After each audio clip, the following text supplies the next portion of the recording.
when I was in Mongolia, that new business partners are expected to go out and have massive quantities of Genghis Khan vodka with their hosts. And I, in fact, well, they tell me I did that one night. I don't really remember doing it, but I will take my host's word that I partook in that custom.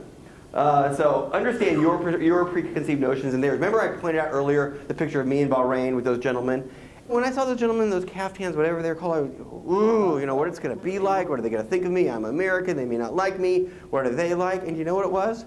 Hey Steve, nice to meet you! How are you? Oh my God, you know, whatever. They were all Western educated, went to London School of Economics, or they went to UCLA, you know, they knew my culture, my language far better than I knew theirs, and they were all fantastic, and I realized, God, I had a lot of preconceived notions going into that experience as to what I was going to find, and they probably had some about me as well. So, you know, be willing to be open. I would say listen more, talk less, ask and appreciate, and food differences. People are going to feed you, they're going to want you to eat their food, and you don't want to be like me the time I went to Mexico and I was served some food that I had to hide in my pocket because I just couldn't eat it. This is a great tool for you. It's called Quintessential, and they have an international etiquette guide. So just Google Quintessential International Etiquette Guide, and it goes through the business etiquette in most countries. And I just gave an example here of Mexico. This is interesting. Women pat each other on the right forearm or shoulder rather than shake hands. And when I've done business in Mexico, I found actually that's kind of true. I didn't realize it until I read that, but that is true. Men shake hands until they know someone well, at which time they're going to, you know, do a hug. Or gift-giving etiquette. If invited into a home, bring a gift such as flowers and sweets, especially sweets I found. My wife's Hispanic, and she always brings sweets, and now I see why.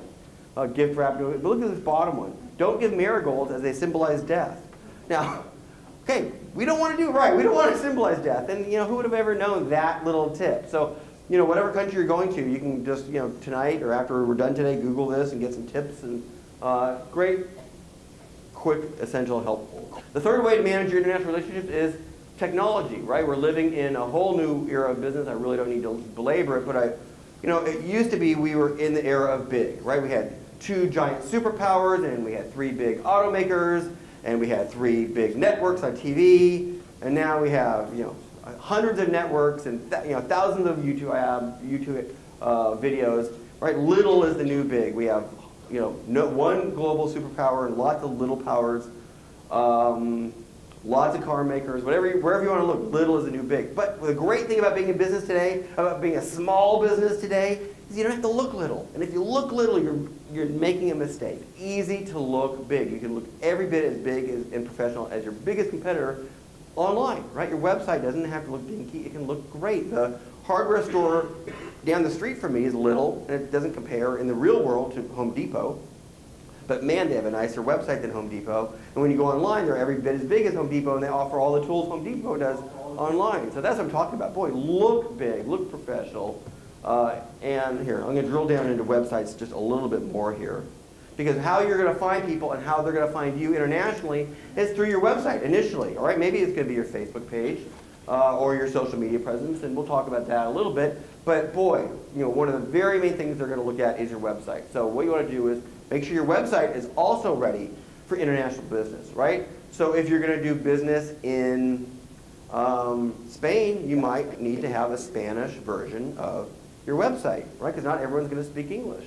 And add this to your website. We service the world. Contact us now. You're telling people, hey, we're open for business, so that whoever comes to your website sees that this is an international, global player. And here's some services you can use to translate your website.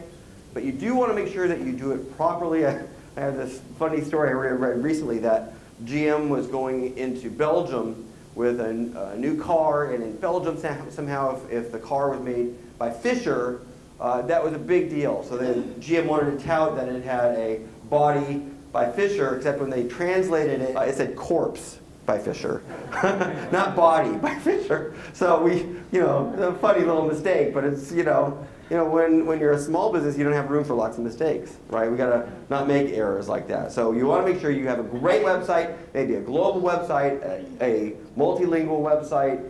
It looks great, it is great, and it is translated properly. And then you want to use your technology to expand your business globally. You're going to meet some people. We're going to go on this great adventure together. But how are you going to do that? Your website, social media. I think it's my next slide. Now look here, Facebook. How many countries are using Facebook? Here's Facebook used by country. United States, UK, but then number 3 in the world is Indonesia. Maybe it's because it's such a populous country. Italy, France, India, Germany, Mexico, Turkey, Canada.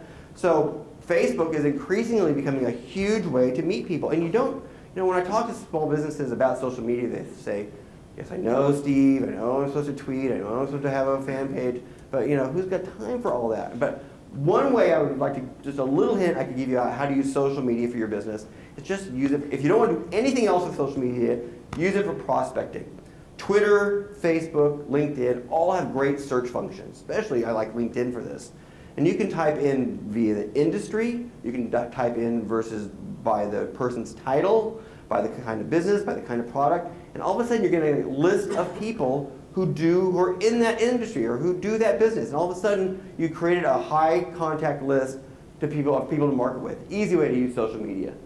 You might want to use ads, and I'm going to talk about email in a second, but I will say, look at your competitors, especially the ones who are doing global business. In fact, the ones who do global business, what do they do right? Well, copy them. We don't have the need to reinvent the wheel, right? What do they do? How do they do it? Just take a look at what they're doing on social media. Take a look at their website. Look at their marketing materials, and if there's something there that without being illegal and taking proprietary intellectual property, if there's some ideas that we can adopt, that's how we do it. Facebook. So communication strategies. Email, I think, is the biggest and the best and the most important still. I think emails become the essential way of doing business in the United States and generally globally. That's how people are going to contact you. It's how you're going to contact them. So that's great. Skype, we can all Skype. And here's some free chat services, AOL, Google, Campfire, and time differences. You don't want to call somebody at 3 in the morning because we didn't calculate that difference properly. Finally, we're going to talk about 4 and 5. We're going to talk about managing risks. So I'm going to finish up in about 5 or 10 minutes, then I'm going to open the floor up to a couple questions if you want.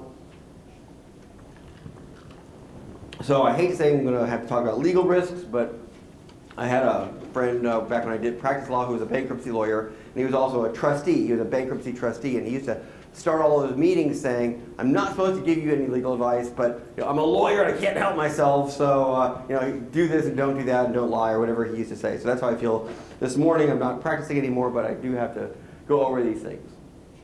When you're doing international business, there are real risks. There are real risks to growing. There is real risk to doing it wrong. You want to learn about the foreign legal system, get a lawyer, get to be as clear as you can, get everything in writing. Currency differences, what currency you're going to do your business in. What if that currency fluctuates a lot? You need to learn about Incoterms. This is international commercial terms. It's a global way of doing business, and Incoterms are how international global shipping is handled. So that's something you just need to learn about. And you're going to have your own finances in order, but you really need to learn about the contract and legal system of the country you're going to be doing business in. And you have to be careful with intellectual property, right? We all hear about how China is copyrighting things illegally, and it's not good for anybody, but again, for a small business, you got to be careful. So certainly foreign countries are not as protective as generally as American countries are with regard to protecting property rights, intellectual property rights, and enforcing those intellectual property rights are tough.